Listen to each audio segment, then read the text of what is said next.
spanning 438 miles between each other and on the move today. Listen to the Fifth Quarter podcast. I'm your host, George Koff, and going live is Desmond McLaughlin. He is somewhere on the Texas Tech campus. We are going to apologize right now for the wind and the blocking back and forth. Desmond's probably going to be all over the place, but he is walking on campus with an Xbox mic on his face. Well, this is episode number 17 as we recap the first weekend of the March Madness NCAA tournament. Let's welcome in Desmond. Desmond, how are you doing today? I'm doing good, George. How are you? I'm doing fantastic. Desmond, can you tell us where you are right now or where you're attempting to go? Right now, George, I'm on the Texas Tech campus, just passing by the Media and Communications building right near the English building. I'm just about to head to the library pretty soon to get that hard work in. I got a big test coming tomorrow in history. There you go. You heard it first. He's putting in work, but he's got to get the podcast in too. Of course, always. So we did say we'd come back for today, or come back this week because we went off the air for like 2 months. So we are back for the second straight week. Desmond, what do you think? We should get right into it? Let's get into it, George. All right. So last week, unless you were living under a rock, the round of 64 and round of 32 took place in the March Madness NCAA men's basketball tournament. I guess it was sort of a ho-hum weekend. We had some good games, a lot of blowouts, but the best games of the weekend had to be by far the UCF Duke and Tennessee Iowa games. Iowa went to overtime, and UCF and Duke. It may have not been a dunk on Zion Williams or a dunk on Taco, but Zion Williamson got Taco to draw his fifth foul, get him out of the game, and ended up winning the game for the Duke Blue Devils. Desmond, what's your take on that? Well, George, that game was so exciting. I was watching it towards the end, and just that miss tip back at the end of the UCF game, the one I'm talking about. RJ Barrett, yeah. Just inches, man. That's what this game is, inches. Just a little bit to the right, George. If that ball would have gone through, game over. Duke could have been out of the tournament. That's what March Madness is, man. Hey, Desmond, I know you're a huge basketball fan. I know you did play basketball in high school. Be honest. Would you have made that shot? Well, George, he was off balanced, but he still had a great opportunity to make that shot. I'm gonna say probably yes, only because I got the clutch bones. But I don't blame him for missing that shot. That's a hard tip back to make. He was off balance. Just the effort he put in. That was a lot. You got the ice in the veins. Ice in the veins, George. Always on key. I do think one of the better games actually of the weekend was that LSU Maryland game on Sunday. Oh my goodness, LSU was able to, or on Saturday rather, not Sunday, Saturday, when LSU was able to win it with 1.6 seconds left on the clock. What do you think if you're LSU right now? Obviously, you've had the whole coaching situation and everything else. What's your take on them? Do you think they can get past Michigan State? Do you think they stand a chance to get to the Final Four? Well, George, I told you that I think Michigan State are this year's national champions. Obviously, I gave you that outstanding record of 10-1 against top 25 teams. Now, I don't think they've been playing as strong as I wanted them to, but I'm still going to stand beside them, George. I still think that they're a great team. They know what it's like to play against good teams. I don't think LSU has a good chance against them, though. Fair point. I think. Are you saying then it's kind of a fluke that they got to the Sweet 16, or I'm not saying that. I was saying that they're a strong enough team to beat Michigan State. Fair point. We have our own opinions. Did you know, Desmond? We brought up. I'll wait for this wind here to pass. We brought up last episode that we had. It was the first time we had 3 number 1 seeds from the same conference. 2009 was the last time that happened, and the only other time that happened. This is also, we bring back that 2009 tournament because for only the second time ever, we have all the 1 seeds, all the 2 seeds, and all the 3 seeds make it to the Sweet 16. Do you think that's chalk or not? Do you think that's just because there were easy pass for those 12 teams? Or do you think something had to give? I mean, I do think that the paths were a little bit easy, but then again, there's still been upsets, especially with the number 4 and 5 seeds. Anything could have happened. It's just the way that the bracket was set up this year.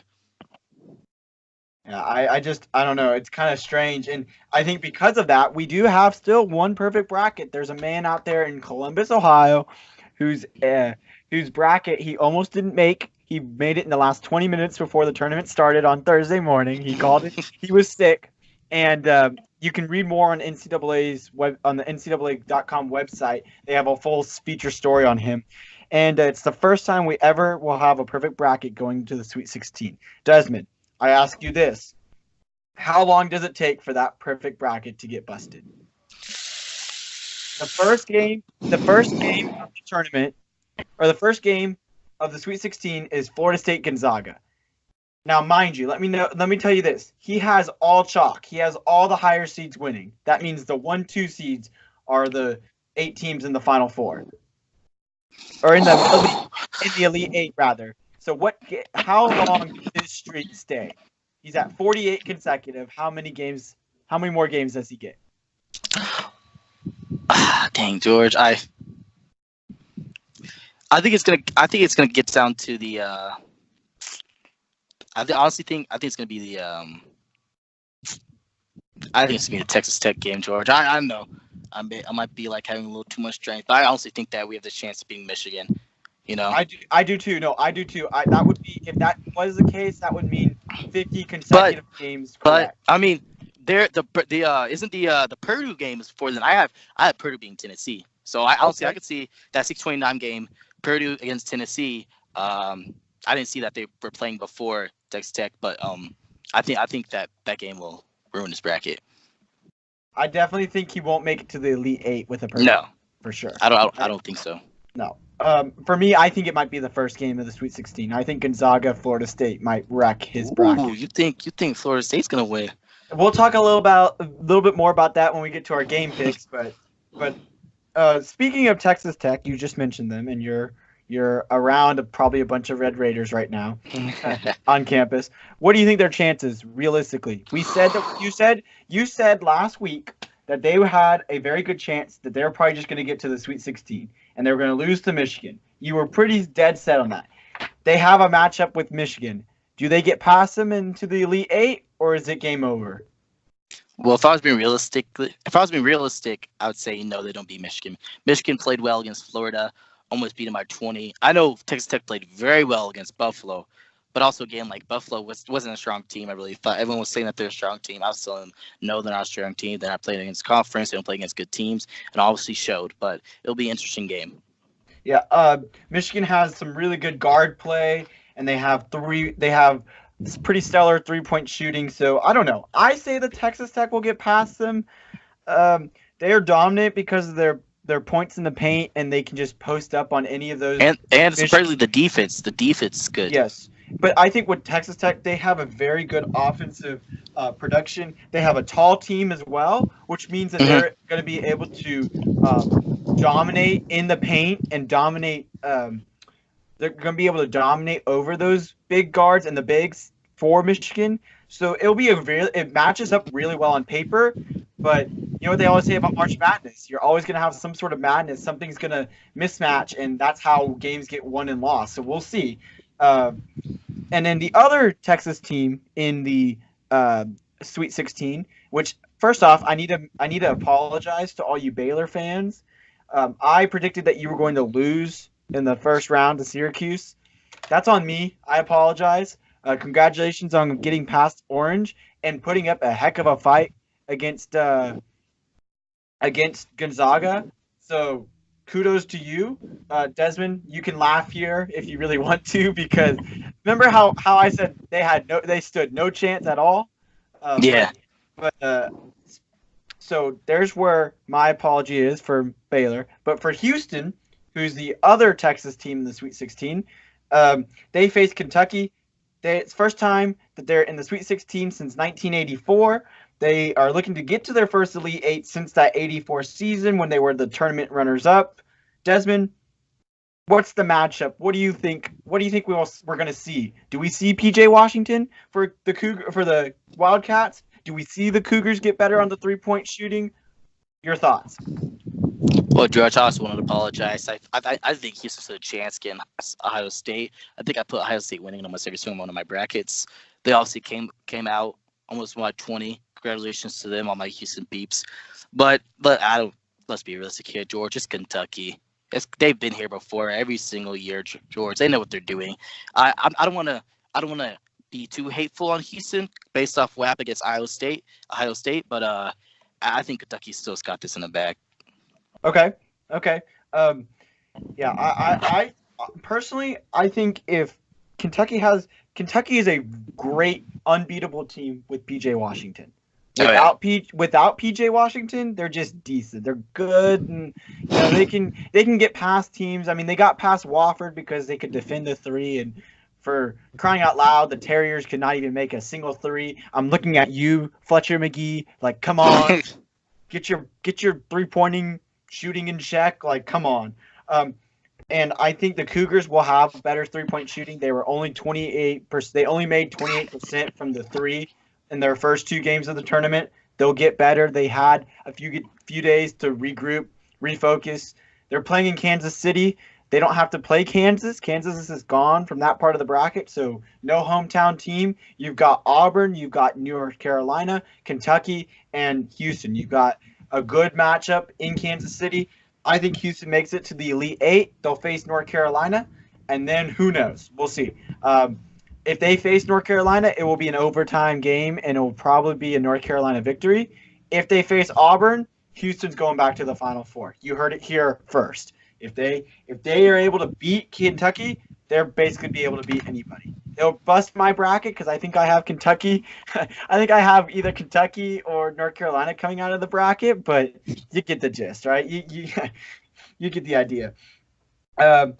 So, Desmond, we talked about bracket locks, sleepers, and upsets last time. Our locks, I think all 3 of our locks are still in. That's correct. Tennessee was my lock for the Sweet 16. They're still in. Your lock for the Sweet 16 was Kentucky. They're in. The Elite 8, Virginia was mine. Gonzaga was yours. The final lock for the Final Four, for me, it was Duke. For you, it was Virginia. Desmond, has that changed for you? My lock for the Elite 8 is Virginia. I'm sticking with my gut. Yours was Gonzaga. Does that change? Yes, both of these change. Okay. My lock for Elite 8 is Virginia. Okay. As well. You're jumping on the Cavalier bandwagon, huh? I mean, George, they're playing Oregon, George. Come on. And which I actually had in my bracket, but I still knew they were going to lose to Virginia. And my lock for the Final Four would be North Carolina. They play Auburn, and they either have to play Houston or Kentucky, which I don't think they're as strong as other teams that the other number 1 teams have to play. So I'm gonna change mine to North Carolina for my lock for the Final Four. UNC's been playing great ball. I think that's a good lock there. For me, I still think Tennessee, they were able to sneak past Iowa, and any team that gives up a 24-point lead, you've got to be worried. But I just think Tennessee has all the right pieces, and when they're all playing together, they are. It's like facing a giant. Admiral Schofield, Grant Williams, Bone. They're just so good on the perimeter. They're good inside the paint on putbacks. On dunks, they're just overall well-rounded team. And when they're playing like that, we saw it against Iowa in the first half and the first, 6 minutes of the second half. They were dominant for the first 26 minutes of that game. They slowed down because Iowa started to get chances and come back. I still think Tennessee is going to make it to the Final Four, and I still have Virginia making it to the 8. I'm not sure how that matchup is going to play out, Virginia versus Tennessee in the Elite 8. It'll be interesting what happens, but I still think Tennessee makes it to the Final Four. And with what's going on in that bottom region with Houston, Kentucky, and North Carolina and Auburn, Tennessee has a nice path to the national championship game. Right now, for this weekend, your biggest surprise team, who do you have? Like biggest surprise team heading into the into the Sweet 16, or like biggest surprise who I think can make it out of the Sweet 16? Maybe both. Hmm. All right, so my biggest surprise, even though I had them going, is Oregon. I kind of just was hoping that they would make it because I had a bet with one of my friends here. So I did it, but I'm still pretty surprised that they made it. Okay. That's one of my long shots where I'm usually wrong, especially in the football season. That actually came out correct. And I think my biggest surprise ones that could make it out, I'm honestly gonna have to go with Purdue. I think Purdue has a good chance of beating Tennessee. Yes. Wow. The Boilermakers making it. The Boilermakers, but they're hot, George. They're hot. So you're saying if they beat Tennessee, they would probably face Virginia, and do you think they can take down Virginia? Yes, I do. Wow. That's a bold statement. Very bold, George. Very bold. In the words of one of my favorite movies, Dodgeball. That's a bold strategy, Cotton. We'll see if it pays off. We will. Oh my goodness, Desmond! Wow. Well, for those of you that are, if you did sleep under a rock for the first weekend, I know I said that multiple times, but seriously, you couldn't have avoided March Madness. It's madness. It's crazy. The tournament kicks off tomorrow, Thursday, March 28th. Boom. 6:09 p.m. Central Time. No, I'm sorry. Yes, at 6:09 p.m. Central Time with Gonzaga, Florida State, coming to you live from Anaheim, California. So that'd be a good one to kick off the second weekend of the tournament. And at this time next week, we will have your final four teams. And we'll see who those will be. We don't want to predict or speculate because that's how you put a jinx on a team. So we'll see. Texas Tech. I know somebody over here wants Texas Tech, but I would go out on a whim and say it's not me, it's Desmond. But Speaking of Texas Tech, we got some more college baseball news, and we'll get back into college baseball and opening day because basketball season is nearing a close, so we will have some more college baseball coverage and opening day baseball. So A&M and Texas Tech swept their weekend opponents. A&M went on the road to sweep Kentucky, and Texas Tech did it at home against Michigan. So they're looking for a 4-game sweep here: 3 games against Texas Tech, or 3 games against Michigan, and 1 more game in the tournament to make it a nice. Texas Tech runs that state, I guess, if you will. And I know Texas Tech did end up losing to Stinson after they played Michigan there in Lubbock, but the Red Raiders are still doing well. They bounced back from that bad series loss to Texas. A&M is now 5-1 in the SEC, tied for first in the SEC conference. Everything's looking real nice for Texas baseball, or the state of Texas baseball, not the Longhorns, but all these other schools. Well, the Longhorns as well, but they lost to Incarnate Word last night, so that's definitely a bad loss. Desmond, your thoughts on the baseball? I know you're not a huge baseball guy, but what do you think this team will contribute to this year's season? Well, George, I definitely need to go see more games. I haven't been to a baseball game yet. Some of my friends have, so I definitely need to go check it out.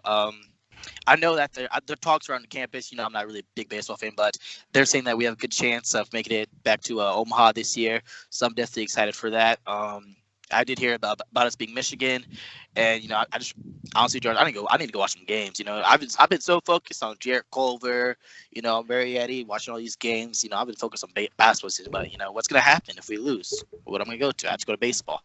Exactly. I've heard that. Rip Griffin Park, I believe is what it's called, or Rip Law Field or something at Griffin. Not Griffin. I don't even know what the full name of it, but Rip Law Field at Griffin Park or something like that. I've heard it's a beautiful facility. One of the it's pretty nice. Yeah. I've walked past there a couple of times. I don't want to boast, but Blue Bell Park here in College Station is one of the nicest as well. So, we both have our own nice stadiums, and we'll see what happens, but. Arizona State, for those of you that tuned in last week, they were undefeated going into the weekend. They did lose. They picked up their first loss to Oregon They are still, though, on top of the Pac-12, and they're sitting at a 22-1 record, which is still the best in college baseball. We will have more college baseball coverage again, as I mentioned, next week or in weeks further as we exit basketball season and into baseball. But conference play is here. It's starting. Texas Tech goes on the road to play Kansas State this weekend. A&M comes home to play Mizzou in a good series. And what seems like the vibe around College Station is that we should sweep the Tigers. So that will be, hopefully we'll get another sweep and keep moving forward. But Desmond, guess what? It's opening day tomorrow in the Major League Baseball world. This day has come. It's been a blessing for it to finally get here. And opening day baseball has come after a November 1st finish October finish in the postseason last year. So it's good to be back. And we've got some good matchups. The Texas Rangers take on the Cubbies. In Arlington, the Astros will travel to Tampa Bay to take on the Rays. The Braves and the Phillies go at it from Philadelphia. Lots of good exciting matchups. I don't know who the Red Sox play, but it doesn't matter. They're going to open their World Series revenge tour campaign. They did win, but they're going to looking for their repeat. And so Desmond did not pick his division champions for each league. I did. Basically, summary is Dodgers, Astros will make it out of the National League and American League for me. I've got the Dodgers. And for all you Dodgers fans, I've got the Dodgers finally winning a World Series. They make it third time's the charm.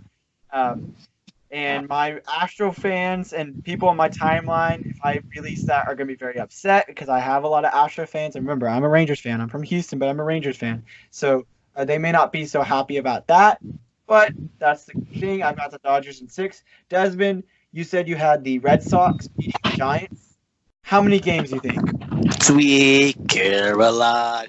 Ba, ba, ba. Remember last year, George? Remember when I called that when they won the World Series? Remember that, George? You did call it. Well, I call it again. You did call it again. They're winning. Yes. They're winning. What's up? You realize that if they did repeat, it would be the first time a team has repeat since like the early 2000s when the Yankees did it. Here we go. It's that year. It's about time, George. All right. You don't think the Astros are going to get a dynasty, and you don't think the Red Sox you don't think anyone else is going to contend with the Red Sox? Nope. It's that Northeast, George. Look at the Patriots. Look at them. They keep winning. Yeah, well, Rob Gronkowski retired, so I don't know if you call that winning. Okay, they'll replace him. He wasn't that good this year, okay? He was slowing down. Wow, breaking news, people. Desmond, the New Northeasterner, has admitted that Gronk was not that good. Wow, can you believe it? First, what is going on? Wow. Oh, my God. People have been crying all over my social media Twitter timelines, and you're just admitting, he wasn't that good. Wow. He wasn't as strong as he's been the last couple of years. Let's be honest here. Let's also be honest. He won the Super Bowl for you guys this year with that beautiful catch. Inside the 10-yard line with 2 minutes to go. Okay. I say one thing here on my case. Hey, I'm just trying to make a statement here, and I don't know how you think the Giants are going to get out of the National League. They're still in a rebuilding phase, so I don't know if it's and it's an odd year too, so not even year magic. Like, yeah, that's what I was thinking, Joey. I was thinking about the odd. I heard about the odd year thing. I was like, Giants. And Bruce Bochy, the Giants manager, is going to retire after this year. So maybe win one for the Gipper, as they say, I think is what the proper thing is. Yeah. But we'll see. Now, Desmond, if the Red Sox do repeat, do you think they can do it in back-to-back seasons? 3 in a row. 3 seasons in a row? Well, I don't know. Let's get through the first season before we start talking about that. All right. We'll let it rest because I think you do make a good point. We got to get through those before we start talking about. But Desmond, any thoughts on opening day here? I know it's been a while since we've talked about Major League Baseball, but are you excited? Are you happy to see it back in play? And Well, yeah, as you know, I'm not a very big baseball fan, but I guess I'm pretty excited for my dad. I know he likes to watch a lot of baseball, so I was happy that he had it on the TV. And also, one of my friends works with the Rangers facility. Like he works at like one of their things inside the stadium, so I know he'll definitely be watching the Rangers game. So I'll have to watch a few with him. Yeah, the Rangers, we're going to be putting on our big boy pants and trying to suck it up again because if we get under a 90 loss season, if we get like less than 90 losses, that will be a win for the organization. It seriously will, because this organization has been in some trials and tribulations. And no offense to anybody in the Rangers organization, please do not take this. It just drives me crazy to see us trade and let some of our big guys go. But still salty that Adrian Beltre retired. Still salty. Speaking of salty, I think it's time to get to our game picks. And Desmond, I'd like to inform the audience that you are officially at 500 on your upset picks. You are 2-2. Let's go. Desmond was able to guess. Now, if we're saying upsets, Desmond was able to get the Baylor over Syracuse. That's a 9-8 seeded matchup, correct? He was also able to get the UCF over VCU. That was also a 9-8 matchup, correct? So I don't know if you call those upsets, Desmond. Hey, upsets are upsets, all right? And I would like to inform people that you did miss the Seton Hall over Wofford, which was a 10-7 matchup. So that would have been an upset. So your one real upset you still got wrong. But, I guess that's the way the cookie crumbles. And for me, I went I had 4 upsets, and I went 3 for 4 on the upsets. I guessed the Ohio State Iowa State one correct. That was 11-6. I got my only one that I got wrong was a little ambitious Yale over LSU. That was a 14. Yeah, I did see that one. Yeah. I did get the UCF one as well as you did, and then I was able to get Ja Morant and his Murray State Racers right. 12-5 matchup. I would like to mention New Mexico State. If we have any New Mexico State listeners out there, seriously, you couldn't have helped me out in my bracket. I had y'all going to the Sweet 16. I had it. Oh, it was gonna be a party in Kansas City. You were gonna be playing UNC. It was gonna be a fiesta. It was so much fun. And instead, you had to disappoint me by a 1-point loss on day 1 of the tournament. Day 1. That's the way not the cookie cool, crumbles, man. George. Hey, 2 straight years that I've banked on y'all trying to get an upset, and it hasn't worked. I would be careful if I should pick you next year. I would be very careful. Watch them win. Oh, yeah, exactly. Watch them win. Speaking of watching people win, we've cleared the upset pick of watch.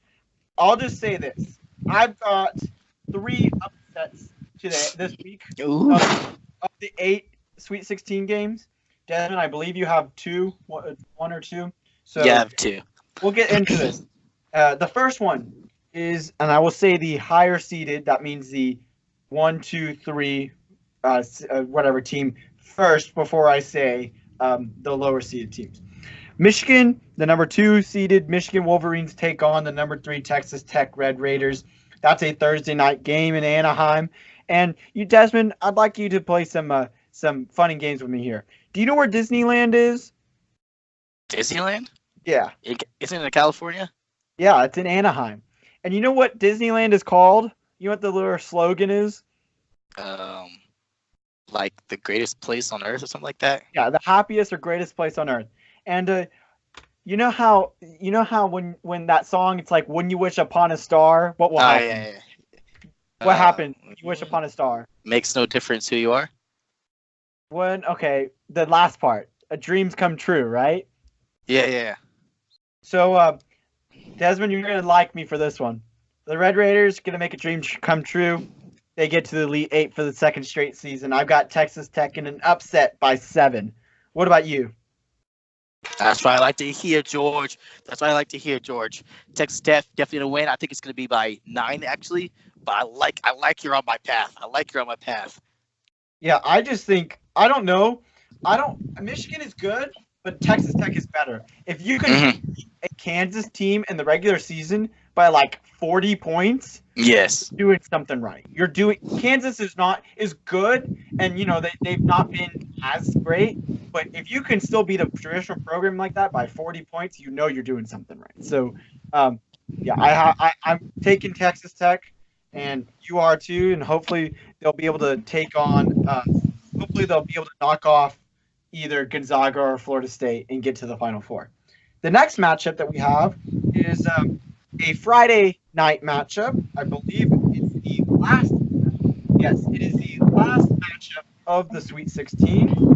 As the number 2 Kentucky Wildcats take on the number 3 seeded Houston Cougars. They're down by the river in Kansas City, where the barbecue is never as good as Texas. The Cougars and Wildcats are going to get into a brawl and scar at each other and place and look at each other for having similar looking logos.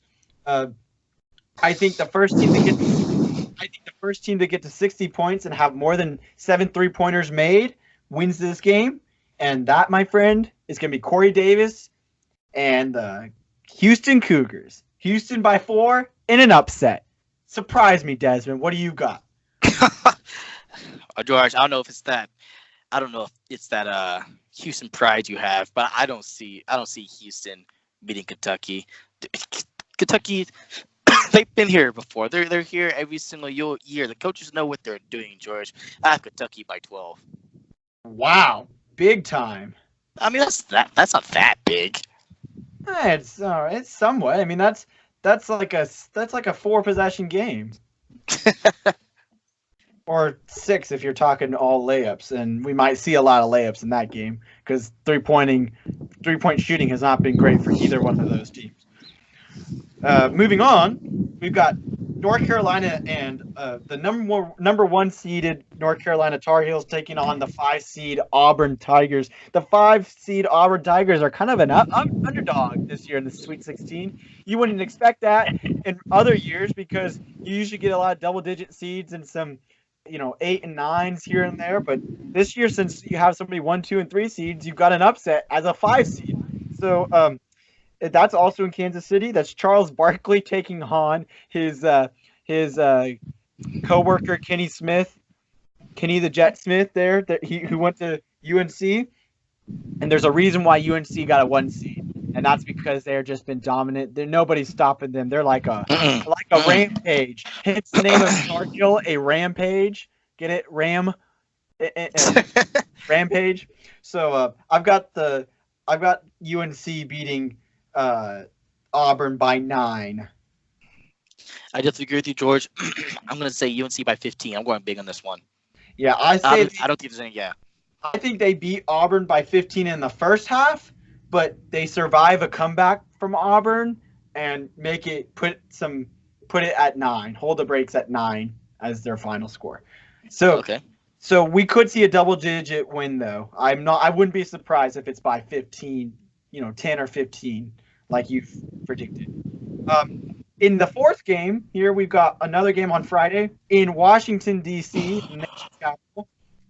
Tremont Waters and his LSU Tigers take a good jaunt to the Capitol on the Delaware and Potomac River and they take on the 2 seeded Michigan State Spartans. Desmond, you've mentioned all these stats about the Spartans being 10-1 against top 25 teams this year. They've been, they had their hands full against Bradley. Yes, I did see that first round. They were able to get past Minnesota pretty easily, but that wasn't without some interesting heroics in the first half, and of course, second half they kind of pulled away. Tom Izzo, he's caught some flack for being too aggressive in his coaching, yelling at that player. That's kind of gone viral all over social media. But I think LSU again, something about it I'm not sold yet. If LSU wins, I won't be surprised. But Michigan State, they're too good by 5. Go Spartans. What about you? I have Michigan State by 3. I'm showing you notes. I definitely like what you said. That's exactly what I was going to say. I think that Michigan State will kind of get a pretty good lead. I think it'll be close, but they'll get a pretty good lead, maybe by 8 or 9 by the first half. And come to the second half, I think LSU will keep it really close up until the end, and I think Michigan State will win by about like 3. Okay. Yeah, I think it will be close. I will admit it will be close because LSU, they just surprise people. Tremont Waters is either really good, he could be really bad, but his supporting cast can be really good. So it just depends. Moving to our last 4 games of the Sweet 16, and if you're counting at home, folks, I've already had 2 upsets, and I said there would be 3, and this is my 3rd upset. Gonzaga, the 1 seed, takes on the 4-seeded Seminoles out of Florida State in Tallahassee. They play this game in Anaheim, in California, on Thursday, the game before the Texas Tech game. We also get another dream come true in Anaheim, where Disneyland is, as we get an anticipated Sweet 16 rematch from last year between the Bulldogs and the Seminoles. The Seminoles were able to ride momentum in that game. They made it to the Elite Eight and lost to last year. They lost to Michigan in the Elite Eight, who Michigan went on to go to the national championship game and lose. But this year, again, Florida State's Gonzaga's kryptonite. Going to upset Florida State by 6. They knock off a 1 seed. Desmond, what about you? No, George. I think there's only one team, Michigan State, that can beat this Gonzaga team. They're just so good. I mean, when one of your best players has the least amount of points on the starting lineup and you still cream a team by almost 20, that's just insane. I have Gonzaga winning this game by 7. Wow. All right, you're just gonna throw shade at my upset, but fine. Did you see Florida State dismantle Murray State with Ja Moran? Did you see Gonzaga dismantle Baylor with their leading player not playing well? Whoa. I'm out. I don't think they dismantled them. They were able to squeak by. Baylor, did you see that 13-0 run that Baylor had to start the second half? What are we talking about dismantling? Did you see that almost that like 11-0 run that Gonzaga started off with in the middle of the first half? Come on, George.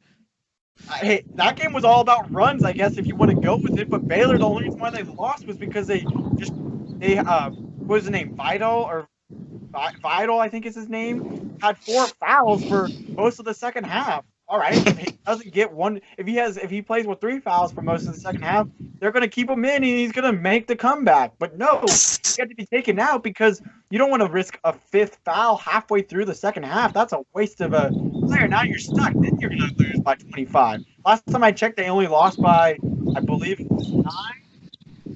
9. Let me consult my bracket here.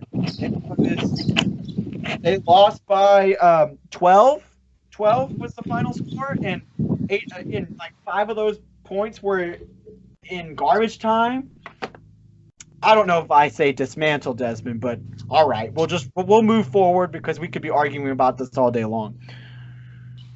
All right, moving ahead, we've got you've probably been asking, where's the Louisville region? Well, here you go. Virginia takes on the only double-digit seed this year in the Sweet 16, the Oregon Ducks, who you could probably argue are having the most momentum in the March Madness tournament right now. They have won I think they've won 8 or 9 games in a row. They won 5 in 5 days in the Pac-12 tournament. They were able to beat Wisconsin by 13 or whatever. Were able to survive a comeback by UC Irvine and the Anteaters and beat them by 16. Desmond, can they beat Virginia? To me, they don't. Virginia will strike midnight on their Cinderella clock. Virginia by 11. What about you? I agree, George. I don't think Oregon has the firepower to beat a high-quality team like Virginia. I have Virginia winning by 8. Will you agree with me on this one, though, that Oregon is the Cinderella this year? Yes, I definitely will agree on that. And how far does Cinderella usually get, traditionally? Sweet 16, sometimes the Elite 8. And what are we at? The Sweet 16, right? Yeah. Yeah, so, I don't know. We'll see. Stranger things have happened, but to me, Virginia has gotten better as they played in the tournament. There are some teams that get worse because they start to weaken and get fatigued. But Virginia, after that first half against Gardner-Webb, when we thought, oh boy, do we have another 16-1 upset on our hands?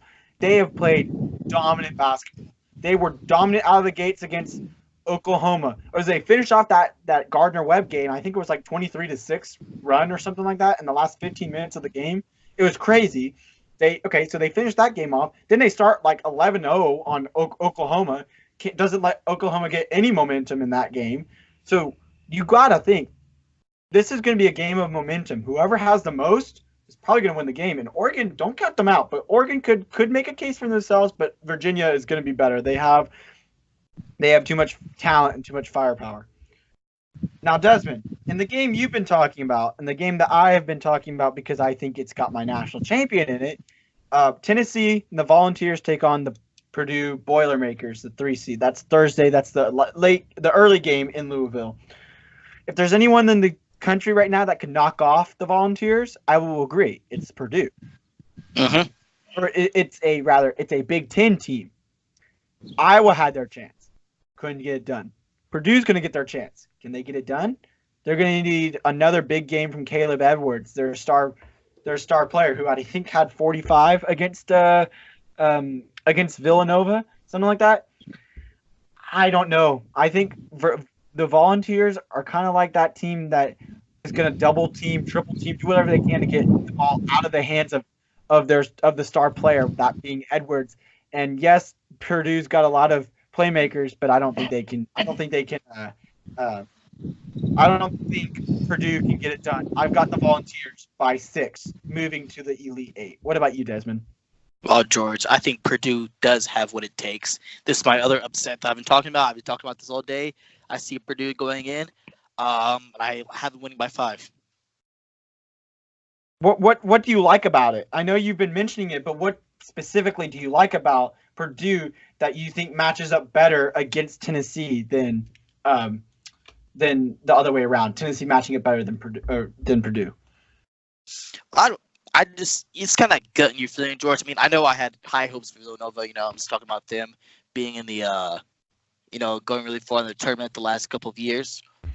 And, oh my God, that looks like Brand. All right, sorry. And they destroyed Villanova, who I think, did we both have them beating Purdue? I believe so.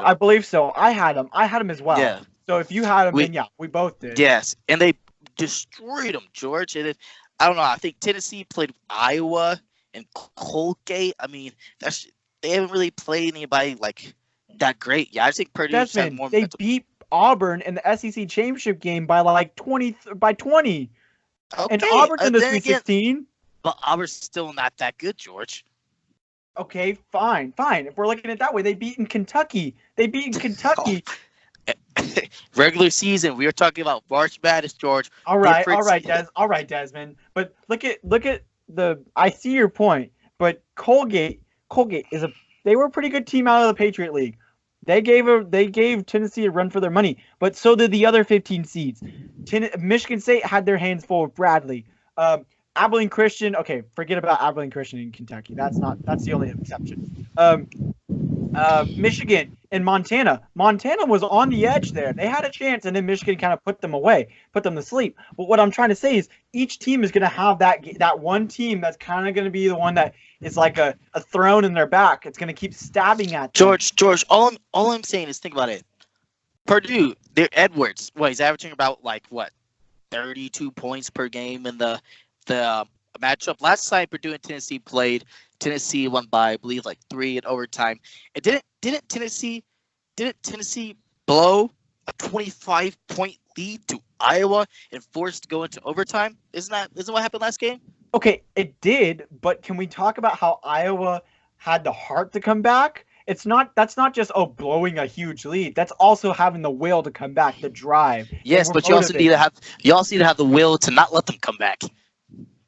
That is a good point. That's a fair point. But what I'm trying to say is, I think Tennessee, every time, if you watch the last 6 minutes of that Colgate game, Tennessee was going back and forth. And then Admiral Schofield makes 3 threes on 3 straight possessions, and that game is over. They find a way, if they're losing momentum, to get it right back. I almost totally forgot they almost lost to Colgate in the first round.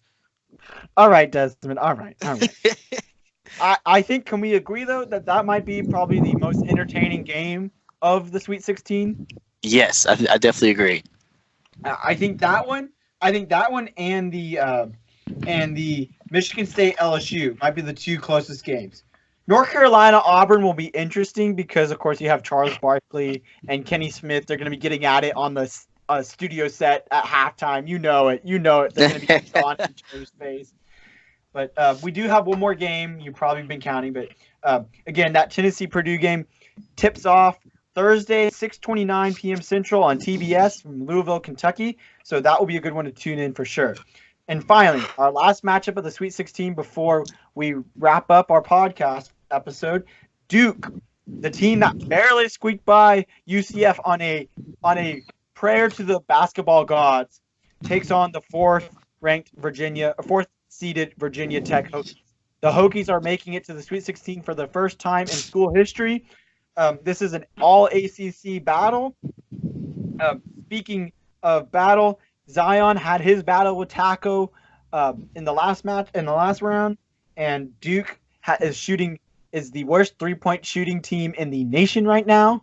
So Coach K is going to need to get his squad together, and they're going to need to be able to shoot threes to beat this Hokie team. Otherwise, that Hokie team's going to drain you from the perimeter and inside the paint. To me, Zion and RJ Barrett are the difference for Duke, but not by much. I said Duke by 5. I'm changing that. I've got Duke by 2 points. They squeak by again. And if that last game wasn't a wake-up call, this one is. And they've got to bring their best if they want to beat Michigan State in the Elite Eight. And I don't know. We'll see. Desmond, who do you have? I'm assuming Duke, but who knows? Yes, no, you're right. I got Duke by 8.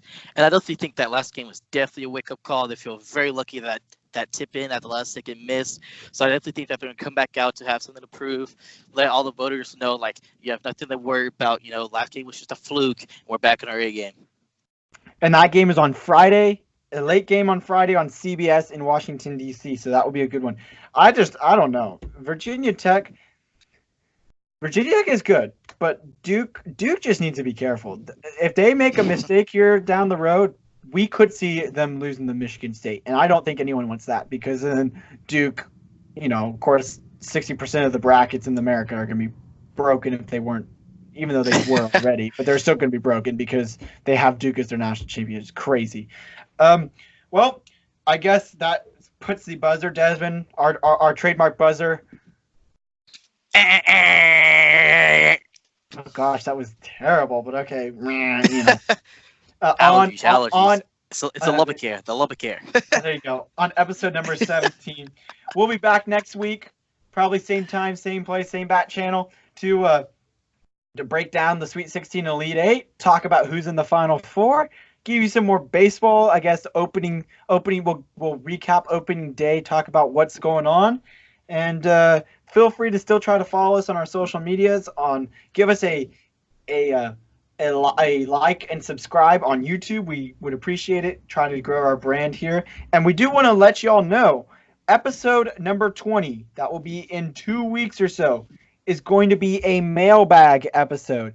If you're unfamiliar with the term mailbag, that just means we will be answering questions that have been submitted. Questions or on topics that you want to hear from us. Anything college related, anything sports related, we will answer.